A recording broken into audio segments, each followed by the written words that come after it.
पूरे राष्ट्र का सामूहिक प्रयास है, लेकिन प्रतीक के रूप में नरेंद्र मोदी और उनके नाम ने सबको प्रेरित। आपने एक बात कही, 16 दिसंबर 2012 की जो घटना का जिक्र किया आपने कि पूरा देश जो युवा है सड़कों पे था मोमबत्ती लेके, एक विकल्प तलाश रहा था। उस विकल्प के दौरान लेकिन उस वक्त आप देखें कोई पार्टी कोई दल सामने नहीं आया। एक युवाओं का प्रतिनिधिमंडल की बात थी, गृह मंत्री से मिलने जा रहे हैं, प्रधानमंत्री से, वो जो शून्यता थी उस शून्यता को लेकर के जो एक खालीपन था। आपने कहा प्रादुर्भाव हुआ मोदी जी का। मोदी जी राजनीति में 30 वर्षों से, करीब 40 वर्षों से हैं, लेकिन ये जो एक कांग्रेस का आरोप था कि मार्केटिंग और एक ब्रांडिंग की बात कही गई, उसके तहत मोदी जी को प्रचारित किया गया, बहु प्रचारित किया गया, उसको कैसे देखते हैं आप? नहीं, ऐसा नहीं मानता मैं उस वक्त मैंने कभी कभी लेख लिखता हूं, तो मैंने एक लेख लिखा था कि इस समय, आप तो अक्सर लेख लिखते हैं, आप लेखक, अच्छे लेखक जी। तो मैंने उस लेख में लिखा था कि देश की जवानी सड़क पर है, विकल्प ढूंढ रही है। और मैंने इस बात को स्वीकार किया था कि लोग हमारी ओर देखते तो हैं, नजर टिक नहीं रही है, हम में कहीं कोई कमी तो नहीं। ये मेरी मनस्थिति थी, और ये मेरी मनस्थिति नहीं, हमारी पूरी पार्टी की मनस्थिति। ऐसी परिस्थिति के अंदर नरेंद्र मोदी जी का नाम सबसे पहले लोगों की जबान पर आया, और फिर नरेंद्र मोदी जी का नाम लोगों की जबान पर आया, भारतीय जनता पार्टी ने विचार किया, और जो ही वो भारत के राजनीतिक पटल पर आए, एकदम लोगों का ध्यान उनकी तरफ गया। फिर गुजरात की तरफ गया, क्या क्या काम उन्होंने किया है, और जब वो बोलने लगे तो उनके प्रति आकर्षण और बढ़ गया। और मैं समझता हूं नरेंद्र मोदी का भाषण नेशनल डिबेट का एजेंडा तय करता। आपने, शांता कुमार जी, आपने बताया कि नरेंद्र मोदी का प्रादुर्भाव हुआ, आपने 16 दिसंबर का जिक्र किया, लेकिन वो बार बार जिक्र करते हैं मोदी जी ने अपने भाषणों में 13 सितंबर 2013, वहां जब उन्हें प्रचार की कमान सौंपी गई जून और सितंबर के बाद, वो फिर बोले, जैसा उन्होंने भी अपने सेंट्रल हॉल के भाषण में भी बात कही कि मुझे अध्यक्ष ने मुझे जून में प्रचार का कमान दिया और सितंबर में आगे करके बताया गया कि आप लीडर होंगे। तो हम इतने महीनों में ही, मतलब 6 महीने में हमने जो रिजल्ट दिया आपके सामने है, उसका इशारा कहीं आपको लगता नहीं कि पहले यदि देते तो और एक अच्छी दशा दिशा होती पार्टी की भी और भारतीय राजनीति की भी? नहीं, देखिए, जो जब होना होता है वैसे होता है, और मैं समझता हूं जो कुछ अब लगभग ठीक समय पर हुआ। सबसे पहले पार्टी ने उनको कैंपेन कमेटी का चेयरमैन बनाया, क्योंकि पार्टी के अंदर भी उनकी स्वीकृति उस प्रकार की, उसका भी प्रश्न था, मानसिकता सबकी बदलने की आवश्यकता थी। तो कुल मिलाकर यह हुआ कि देश खोज रहा था विकल्प, एक प्रकार की छटपटाहट थी, कोई तो आए, कोई तो इस व्यवस्था को बदले। नजर टिक नहीं रही थी किसी पर बहुत पहले, लेकिन जो ही देश ने विचार करना शुरू किया और नरेंद्र मोदी जी का राजनीतिक पटल पर आविर्भाव हुआ, विश्वास जमा, और इतना बड़ा विश्वास जमा कि लोगों ने आशा से अधिक सहयोग दिया, आशा से अधिक विश्वास प्रकट किया। शांता कुमार जी, आपने आशा से ज्यादा सहयोग दिया। हमारी ये बातचीत जारी रहेगी। वक्त हो चला छोटे से ब्रेक का। ब्रेक के बाद हम चर्चा जारी रखेंगे।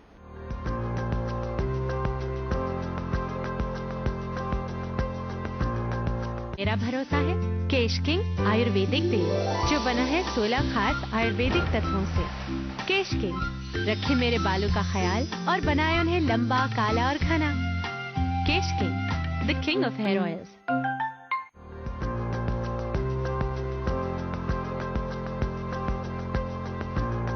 ब्रेक के बाद आपका स्वागत है। अभी आप बात कर रहे थे आशा और सहयोग की।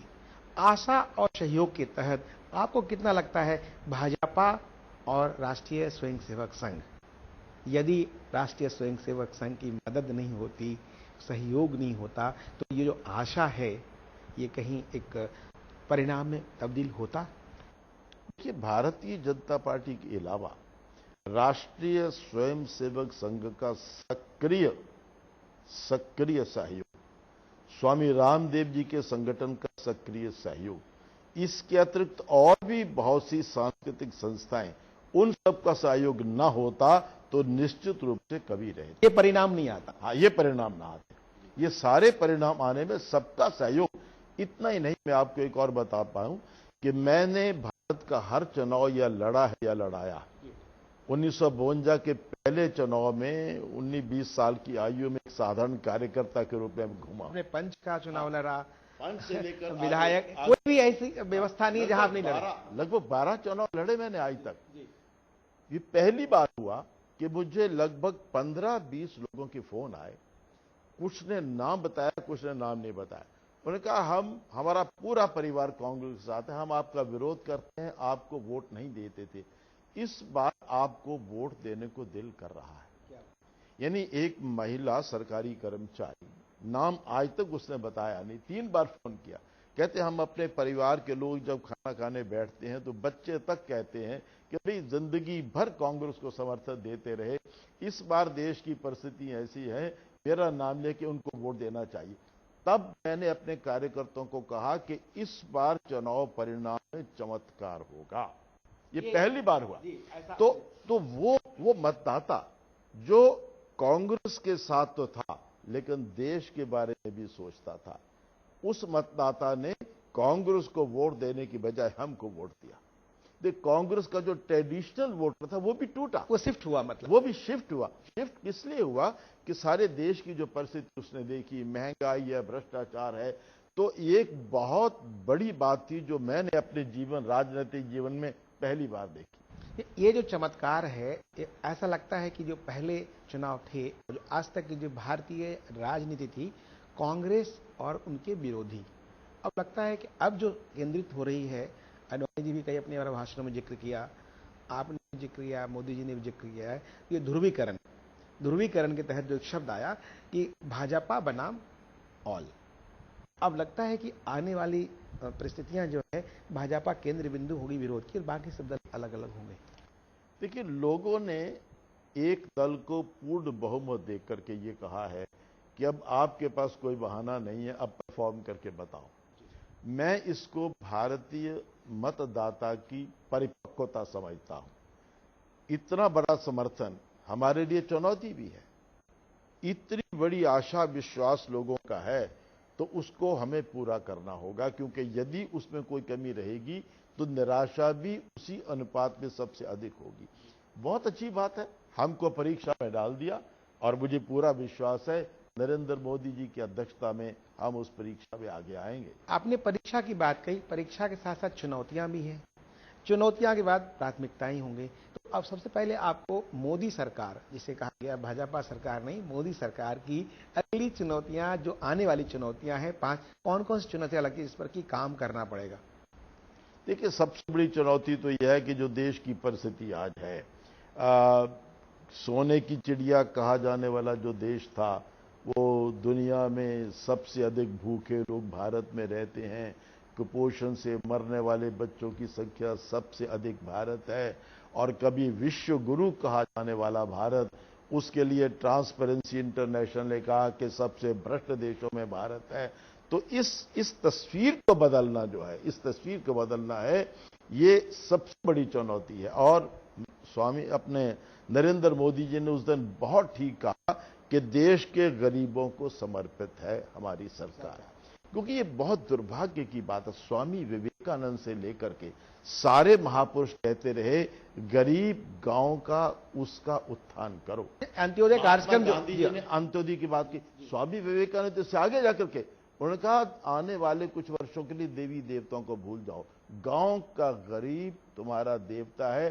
दरिद्र नारायण का शब्द स्वामी विवेकानंद ने दिया और यहां तक कहा उसकी सेवा भगवान की सबसे बड़ी पूजा है। हमने स्वामी विवेकानंद की बात नहीं सुनी। गांधी जी ने कहा जो सबसे पीछे रह गया उसका विकास सबसे पहले करो, वो भी नहीं किया। परिणाम क्या हुआ कि एक तरफ देश में अमीरी चमकती रही, दूसरी तरफ गरीबी सिसकती रही। उसी का कारण नक्सलवाद है, उसी का कारण आर्थिक विषमता है, उसी का कारण अपराध है। तो ये जो परिस्थिति है ये बहुत बड़ी चुनौती है और इसलिए बहुत ठीक कहा नरेंद्र मोदी जी ने उस दिन, सरकार समर्पित है देश के गरीबों को।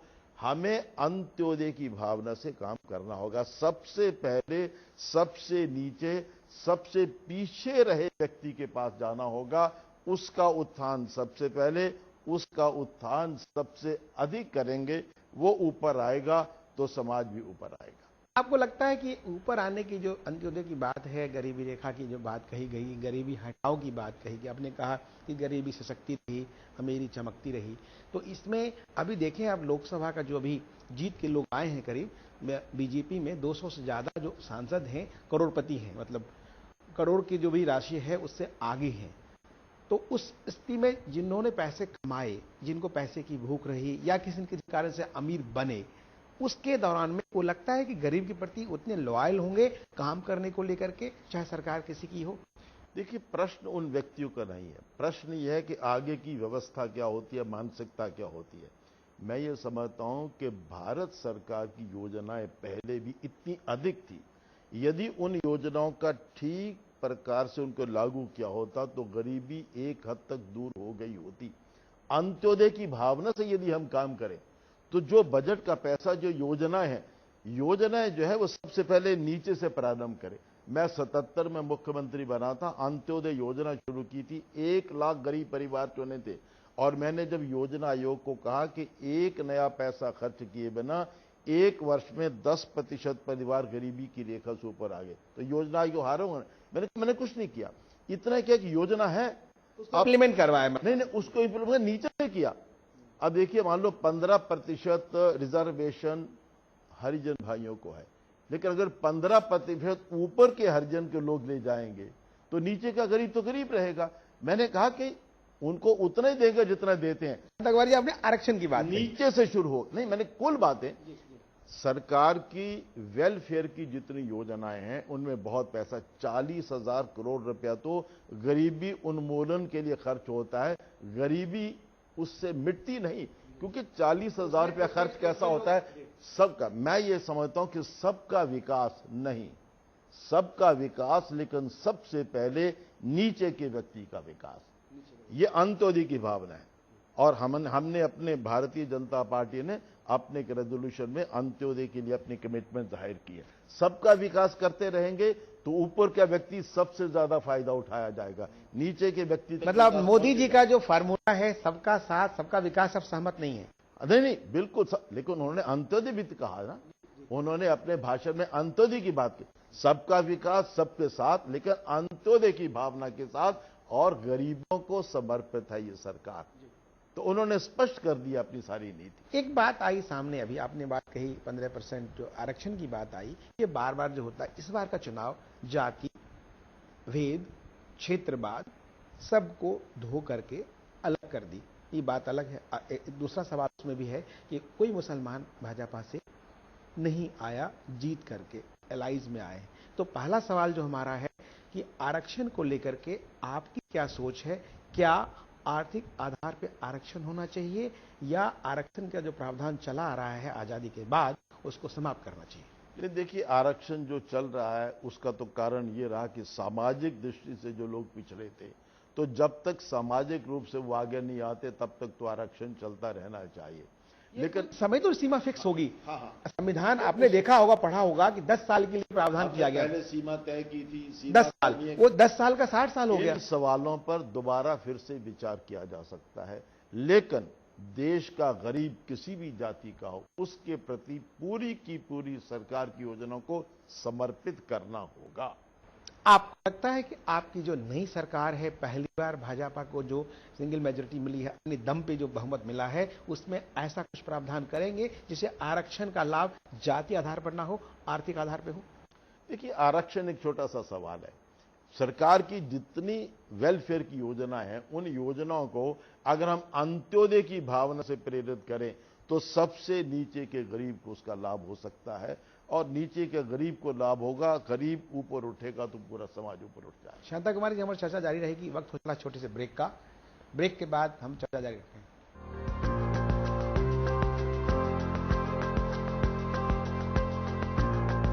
केश किंग आयुर्वेदिक तेल जो बना है 16 खास आयुर्वेदिक तत्वों से, रखे मेरे बालों का ख्याल और बनाए उन्हें लंबा, काला और घना। Kesh King, the king of hair oil.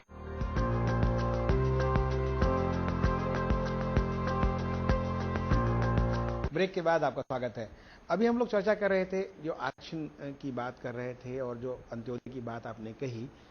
प्राथमिकताओं में अभी अशोक सिंघल जी का एक बयान आया है अब इनको अपने दम पे बहुमत मिल गया है, मंदिर निर्माण, धारा 377, समान नागरिक संहिता, आपको क्या लगता है आपकी जो सरकार है उस पर क्या उसका रुख होगा और इसको फिर कैसे आप आगे देखिए, नरेंद्र मोदी जी ने नेता चुने जाने के बाद बिल्कुल स्पष्ट कर दिया है